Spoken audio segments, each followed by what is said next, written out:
Some people want it to happen, some wish it would happen, others make it happen. I'm Bo Estes, the department chair for media at Sports Business Classroom, and I'm offering you a chance to put into action the words of Michael Jordan and make it happen at the NBA level this summer in Las Vegas. At SBC, each of our students receives extensive, hands-on training from successful professionals currently working in the business, and then our students put that knowledge into play. Each student will handle play-by-play duties as well as analysis, calling multiple NBA games at Summer League. Additionally, our students will work as studio hosts and analysts from our state-of-the-art SBC set located in the atrium of the Thomas and Mack Center. The training and opportunities don't end there, though.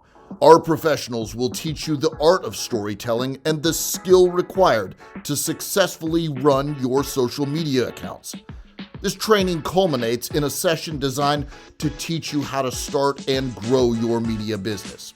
Our SBC students will leave Las Vegas with an improved skill set and a refined understanding of the different roles and requirements to work in media. That newfound knowledge is designed to launch a career or supplement a parallel career in the business of basketball. Don't wish it would happen, make it happen for your career today by visiting sportsbusinessclassroom.com. Ladies and gentlemen, welcome back to episode 2 of the Offseason Cap Series. My name's Anil, and I'm still your host. Today we're going to look at the Los Angeles Lakers offseason, but not just their offseason, but more specifically, why I think the Lakers need to trade LeBron James this offseason and why the time is now for them to make that move. You see, the biggest question this offseason for the Lakers was never how are they going to trade Russell Westbrook and what can they get back in return.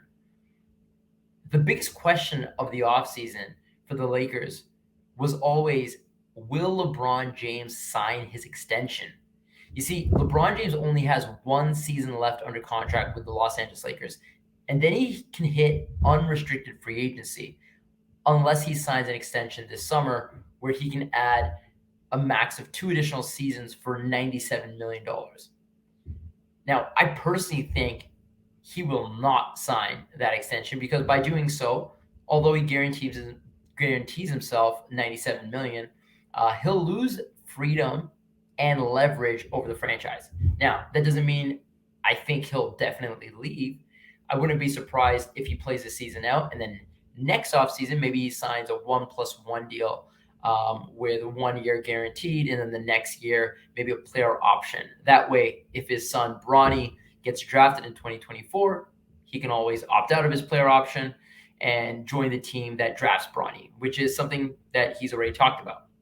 Now, if you're the Lakers and you know, okay, we either have 1 season left with LeBron, which is this season, or maybe if we're lucky, we get 2 seasons left with LeBron this season and 1 more. Before you lose him for nothing and he just walks away, as a front office, I think you really need to weigh your options. And those options are, on one side, what could we potentially get for LeBron if we trade him now? And on the other side, if you keep him, how good are we really? Can we win a championship? If you think you can win a title, then fine, it's a no-brainer. Keep LeBron, chase the title. It's all worth it at that point.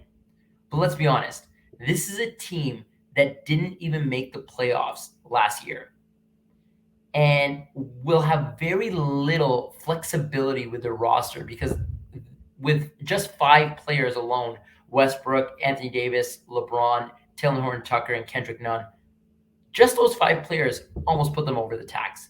So to improve their roster, if they kind of stayed status quo, they pretty much have the taxpayer mid-level exception, which is about $6.4 million. And then the rest of their team will most likely just be players signed for the minimum contracts. Now, that is unless they make a big splash via trade. So when I look at the Lakers' options here, moving forward for this offseason, really I view it as them having 4 options. Option 1, keep the team the same, hoping a healthy Anthony Davis, that he gets healthy and stays healthy, plus a new head coach, Darvin Ham, are enough with the current roster, and yeah, sure, some minor tweaks, to win a title, or at least get very close to a title and can contend for a title. So that's option one. Keep it pretty similar. Hope a healthy team can make a good run. Okay. Option two, trade Russell Westbrook. This is obviously the option that's been talked about the most. The Lakers explored that option already last trade deadline. They didn't like the options that were on the table. Really, when you look at the teams, you're kind of looking at two real options in a Russell Westbrook trade. One is with Houston for John Wall, and that might cost you Westbrook and a pick. But what does that really do? Is John Wall a big improvement for this team, enough to take them to the next level? Probably not. And the other option is maybe you can entice the New York Knicks, maybe in a deal that would involve Evan Fournier, Derrick Rose, and Alec Burks. Or maybe that trade is Fournier, Derrick Rose, Kemba Walker, something along those lines for Russell Westbrook. Those are the only teams that I really see having any sort of interest in making this type of trade. So either John Wall or a Fournier, Derrick Rose, Alec Burks type of trade. Either option, even if you were able to pull one of those trades off, does it make the team that much better? Probably not. So option three is trading Anthony Davis. Anthony Davis, however, has been pretty disappointing as of late, frequently injured. So this is actually the worst time to trade him because his stock is so low. So you're going to get pennies on the dollar compared to if he just came off of a really strong season. So I don't think trading Anthony Davis makes a lot of sense at this time. And then option four is trading LeBron. Maybe you cash in now on the amazing season that LeBron just had, plus the cachet he brings to any franchise that he plays for. And you use that to try to get some meaningful pieces to help rebuild and boost this team into the coming years and the next generation of this team. And if you look at what other teams have done when they're in this type of position, just look at what New Orleans did when they moved Anthony Davis before he became an unrestricted free agent. They cashed in on that asset and they got Brandon Ingram, Lonzo Ball, Josh Hart, 3 first-round draft picks for a player that was going to leave them anyway. The Indiana Pacers, when they traded Paul George to OKC, they got back Oladipo and Sabonis. They ended up later flipping Sabonis for Tyrese Halliburton. If they just let Paul George walk in free agency, they wouldn't have had anything. They wouldn't have gotten anything back. So as a franchise, you really need to think, if LeBron doesn't sign this extension, are we willing to just have him walk in free agency? Obviously, we've been hearing recently LeBron starting to make some comments about teams he'd be interested in playing for and things like that. So why don't we look at what would a LeBron James deal potentially look like? And let's start with the two teams that he's been talking about, that he mentioned that he would be somewhat interested in playing for. One was Golden State and one was Miami. So a Golden State trade would probably look something along the lines of Andrew Wiggins, Jonathan Kuminga, and Moses Moody. Those 3 players would work in a trade for LeBron. Now, obviously, Andrew Wiggins has been playing lights out in the finals, and he's completely changed the narrative around him. But hey, maybe Golden State uses this as an opportunity to sell high. And obviously, they don't really want to part ways with their young players, Kuminga and Moody. But obviously, you have to sacrifice something in order to get a player of LeBron's stature. That's something for them to consider. They could also throw in Wiseman instead of a player like Kuminga if they didn't want to part with Kuminga. The Lakers would have to decide if that would be enough. So that trade would probably be centered around LeBron for Wiggins, Kuminga, and Moody. Now, the other team that LeBron mentioned that he'd be interested in playing for would be the Miami Heat. Obviously going back to Miami. A trade there would have to center around Duncan Robinson, Tyler Hero, PJ Tucker, and probably an Oladipo sign-in trade. If that's not enough, because I guess the centerpieces there are really Tyler Hero and Duncan Robinson. Duncan Robinson didn't have a good showing in this year's playoffs. So if the Lakers think that they need more, maybe they include Max Strus, maybe they include Gabe Vincent, maybe they include the number 27 pick in this year's draft. But the core of that trade would center around Duncan Robinson, Tyler Hero, and PJ Tucker after he opts into his player option this summer.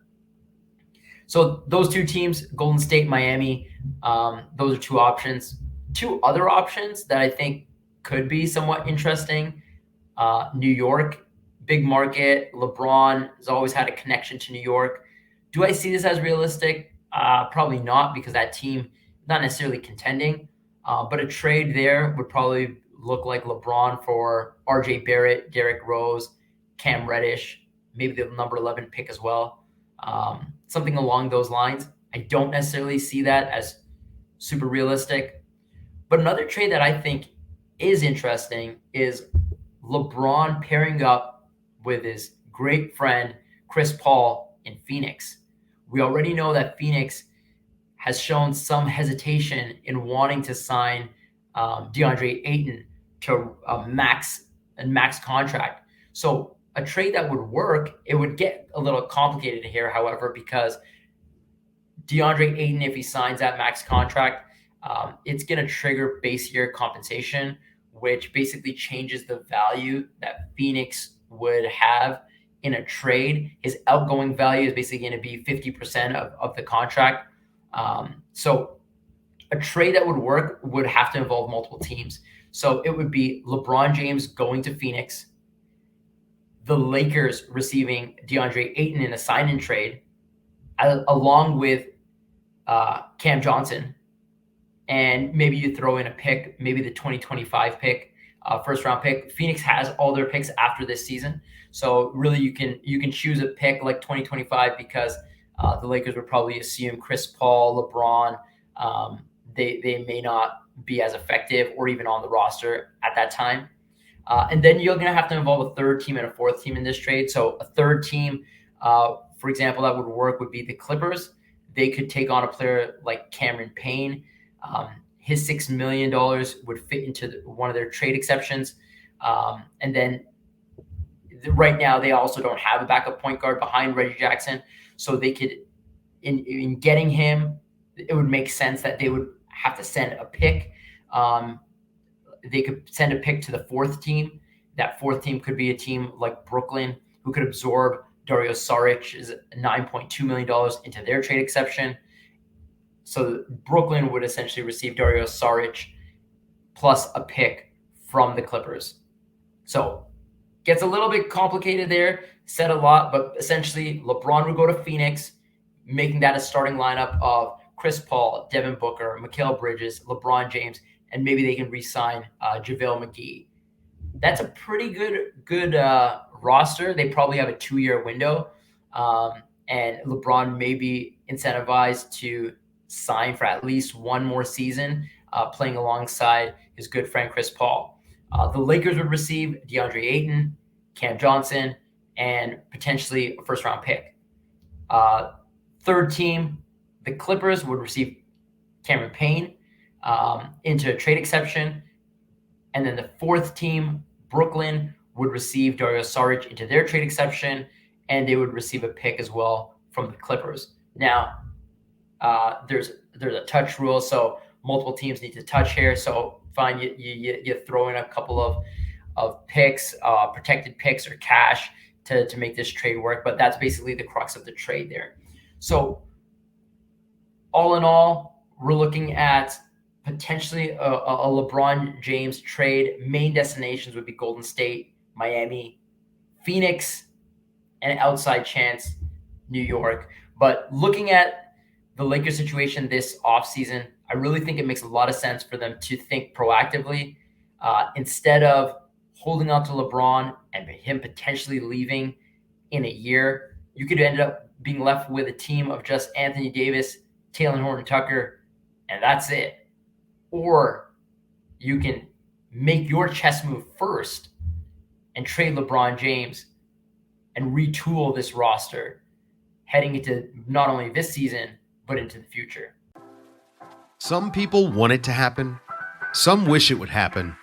Others make it happen.